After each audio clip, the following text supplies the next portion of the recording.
The Cultural Center was founded in 1973.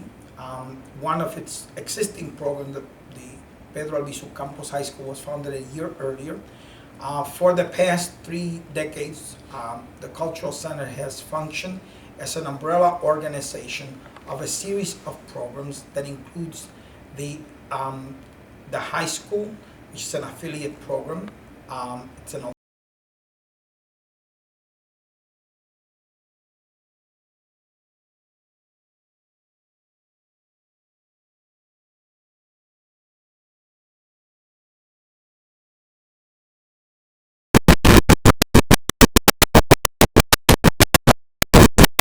years. It's a program, the only bilingual, bicultural program for kids 2.5 years to 5 years old, and which is focused on the Latino reality, and which begins to really create a sense of memory and cultural affirmation on the part of the young kids that are serviced by the Consuelo Lee Correger Daycare Center. It is named after one of Puerto Rico's most important poets, Consuelo Lee Correger, and on March 29th of 2004, we celebrated the 100th anniversary of the birth of this great and powerful Puerto Rican woman. The Cultural Center also includes Vida Sida, an AIDS educational and outreach program. It also includes La Casa de Don Pedro, a cultural center for which not only has a community garden as well as a series of cultural programs throughout the year that includes bomba en plena workshops for youth, drumming programs for youth, includes exhibits of folkloric Puerto Rican experiences such as traditional Puerto Rican gourd carvings, the muñecas de trapo, and many other exhibits through the years since 1997 when we began to function. It is also the house of a statue to Pedro Albizu Campos in the garden, and it has in the garden it has a batey. It's a traditional rural, or it's modeled after traditional rural Puerto Rican house. That would have been the houses that Puerto Ricans left in the 1940s and 1950s as they made their journey to Chicago. The Cultural Center also has as a program an annual People's Day Parade, which is held every year. It coincides with the official Puerto Rican Day Parade here, but it's more of a celebration of Puerto Rican culture rather than a place where in most ethnic parades what you feature are a lot of commercial enterprises. Ours focuses a great deal on cultural, social, and political messages that are relevant to the Puerto Rican community. The Cultural Center also includes an annual co-sponsorship with Alderman Billy Ocasio's office of Fiesta Boricua. This coming year we will be celebrating our 11th annual Fiesta Boricua, and it includes really it is a place where Puerto Rican culture, artisanry, food, all expressions of Puerto Rican culture are celebrated. Puerto Rican music are celebrated in a one-day festival, and it is one of the largest one-day festival, perhaps the largest Latino one-day festival in the Midwest. Besides these programs, we also co-sponsor annually a celebration of the Three Kings Day, in which over 6,000 gifts are given to the kids, but it includes a winter festival, a parade, music in the midst of winter. We celebrate one of the most, perhaps the most important Puerto Rican holiday in the calendar of the Puerto Rican experience. Um, these programs, along with other efforts that we undertake in this community, that we participate in, such as the Puerto Rican Agenda, really are sort of the pillars of a lot of the work that the center has undertaken for the past 30 years to try to really maintain the Puerto Rican presence and persistence in this city, but particularly in the area of Humboldt Park and West Town. The basic premises, the basic philosophical foundation of the Puerto Rican Cultural Center as such are obviously our philosophy is based on the concept of self-determination. We believe that this community has a right to determine its destiny, but to own an institution like ours so it can be part of that process of self-determination.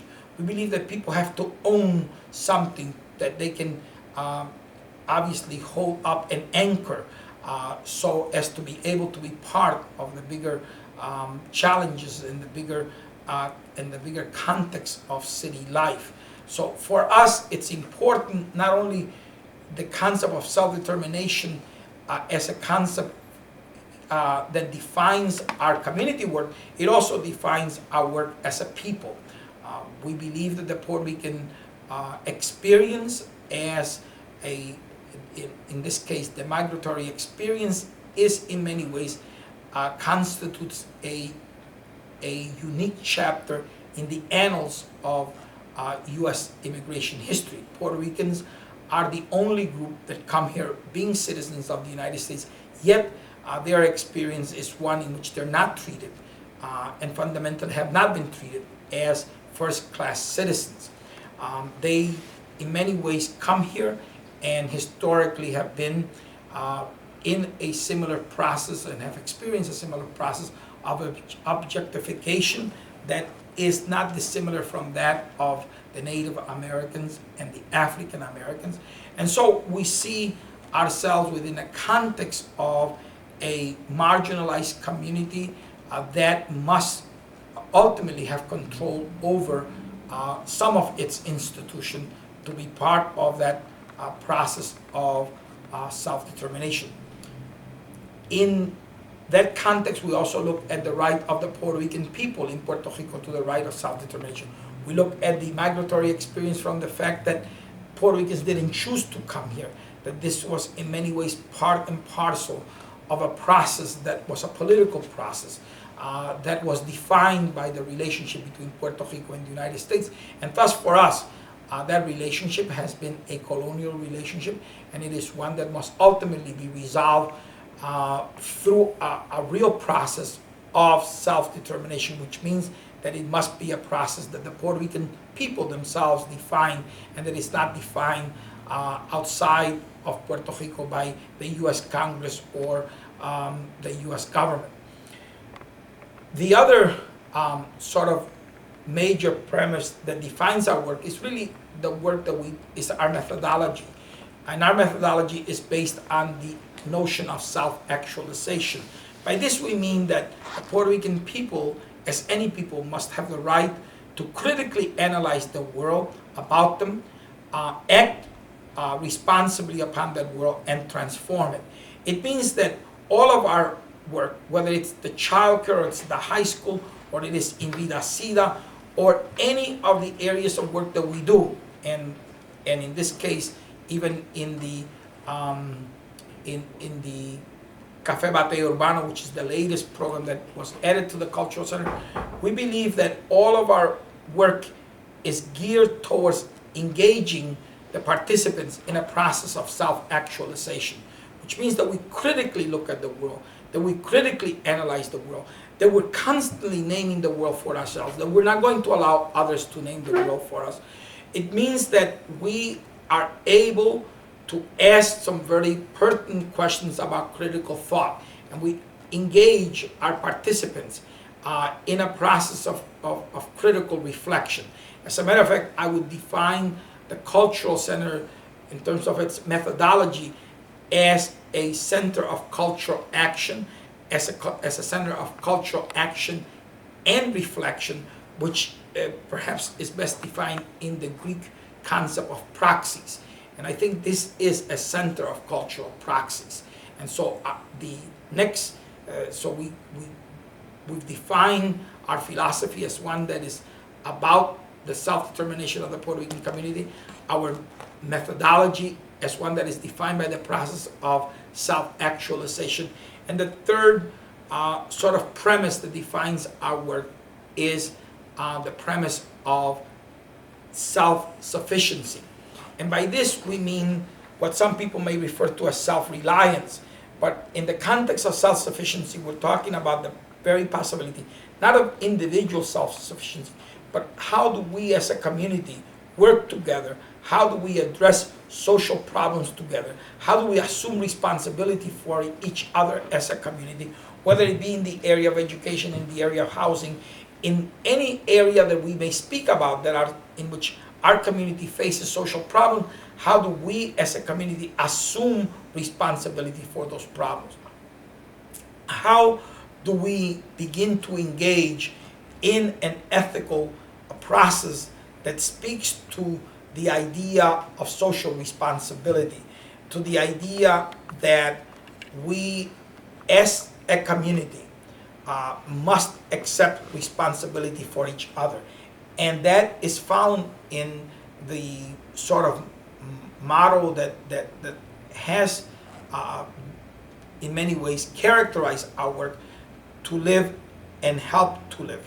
A motto that comes out of one of Doña Consuelo Lee Cordejar's poems, and it really speaks to the idea that I live, but most importantly that I help someone to live.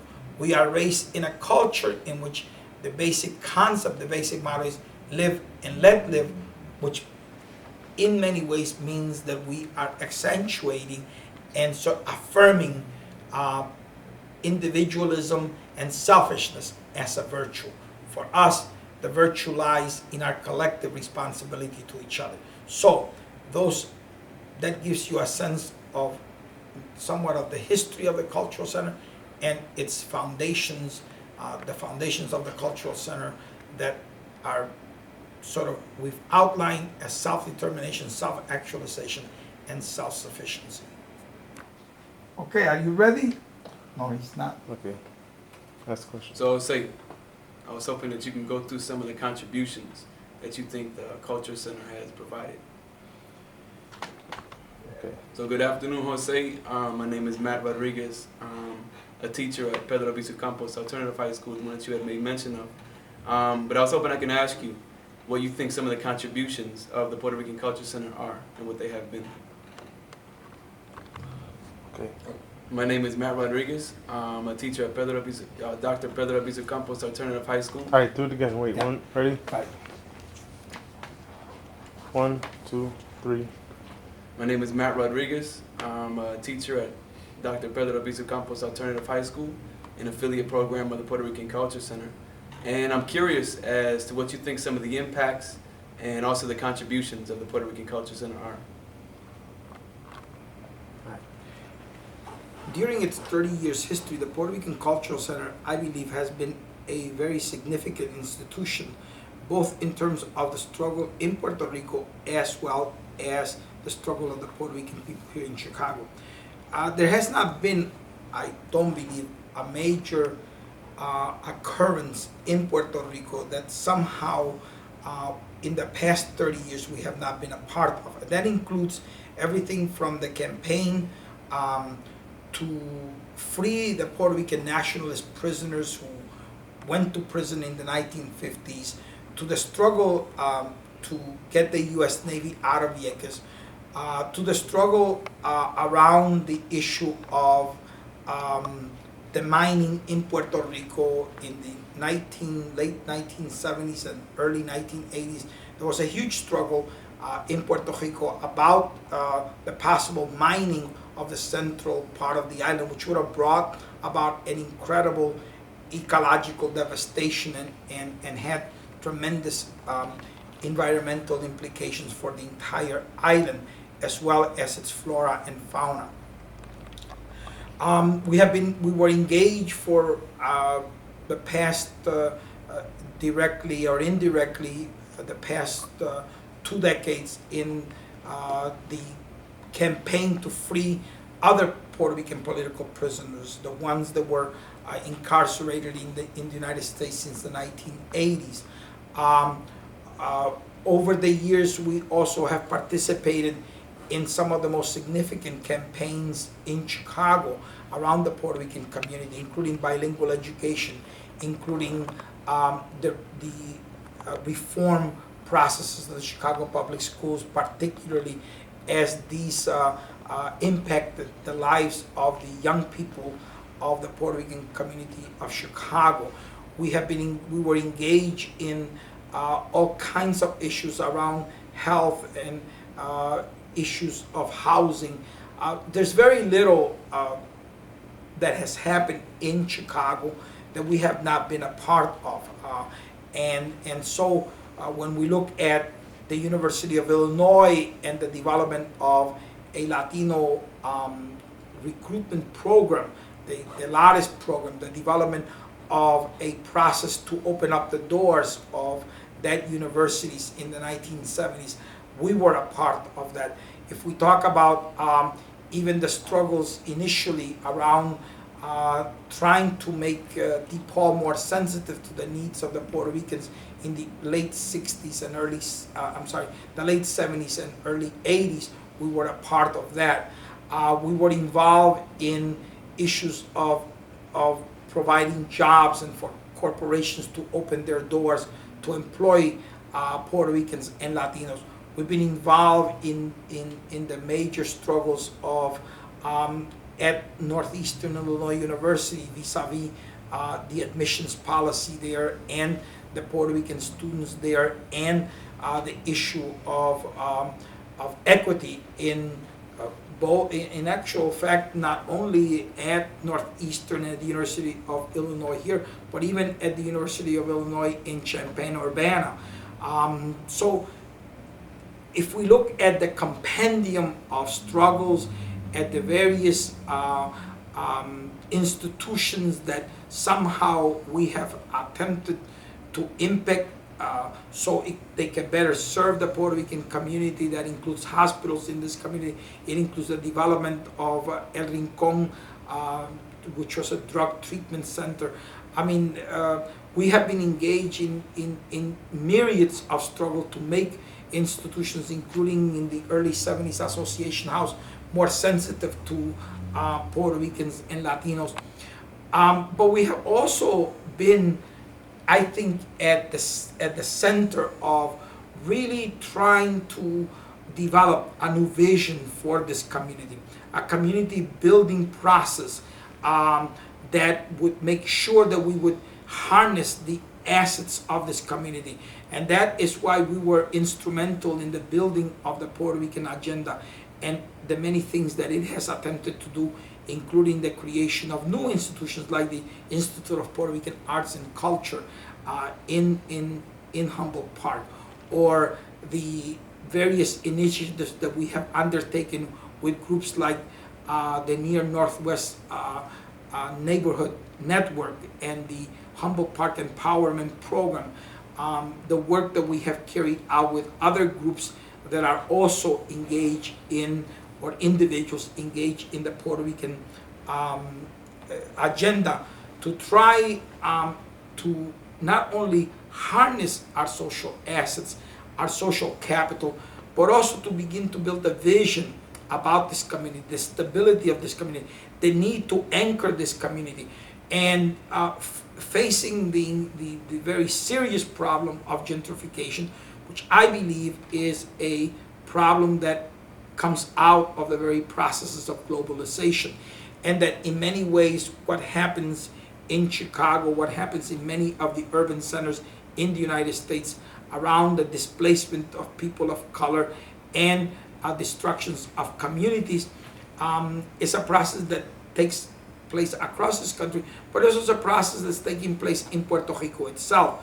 We can see right now the problems that the people of Vieques are facing as the as one of its area, the area of Esperanza, is being bought off by major developers and major investors from the United States. What is happening in El Rincon, where already it's one of the first municipalities in Puerto Rico where a majority of the residents are no longer Puerto Ricans. All of these are indications that gentrification is not a local phenomenon, but pretty much a phenomenon that affects Puerto Ricans here as well, Puerto Ricans in the diaspora as well as Puerto Ricans in Puerto Rico. And so when we're looking in terms of the work that we do here and what we're trying to bring together in terms of the Puerto Rican agenda, then we're also, I think, offering at least some examples and some ideas to people who can see this as perhaps a model, a paradigm in the struggle against this major problem that I think is facing, as I said earlier, not only the Puerto Rican people here, the Puerto Ricans in Puerto Rico, but Latinos everywhere. As a matter of fact, we can look at the situation of Baja California, an area that right now has over 200,000 Americans living and owning most of the coastline of Baja California. So it's an issue that definitely is affecting Mexico and other areas. And within the context of building this small, perhaps, model of community self-actualization and the work that has been done around the development of Paseo Boricua as a cultural enclave, as a cultural anchor for the Puerto Rican community, we may be hopefully providing also some ideas for people to take in other places and either replicate or create their own designs using some of our experiences. I think that the work of solidarity that we have developed with the Mexican community and with other Latinos about the issues of immigration, about the issues of empowering Latinos within the context of saying that it's useless for us to vote if our vote is just to literally elect somebody to somehow continue to do carry out the policies against Latinos that are carried out every 4 years, but instead that there's a real attempt to address the needs of 11 million Latinos who are undocumented and the role that Puerto Ricans must play in this process, that they can become the voice of the voiceless 11 million people as they exercise their vote in this country. And through that, obviously we've engaged Puerto Ricans nationally in efforts like the encuentro that was held at Hostos College last May to try to bring together Puerto Rican unity and unify Puerto Rican activists and Puerto Rican leaders so as to be able to begin to create at least the beginnings of an outline of a Puerto Rican agenda, a Latino agenda in this country. So creating or ensuring Puerto Rican unity to ultimately create a Latino agenda nationally. I think these are some of the contributions that the Cultural Center has made and will continue to make. I think the most important part of the Cultural Center's work is really I believe is its emphasis on community building, its emphasis on ethics. And I think that notion of social responsibility, that we must care for our fellow human beings, that we must be the ones, those of us who sometimes may have better access to some forms of knowledge or of technology, that we use this in the service of our fellow human beings to improve the lot of humanity. As we improve the lot of the Puerto Ricans, as we improve the lot of the Latinos, generally, I think we also improve the lot of humanity itself. And so I think in a bigger sense, what the Cultural Center offers is that idea of live and help to live, which is so central to our work and to our mission.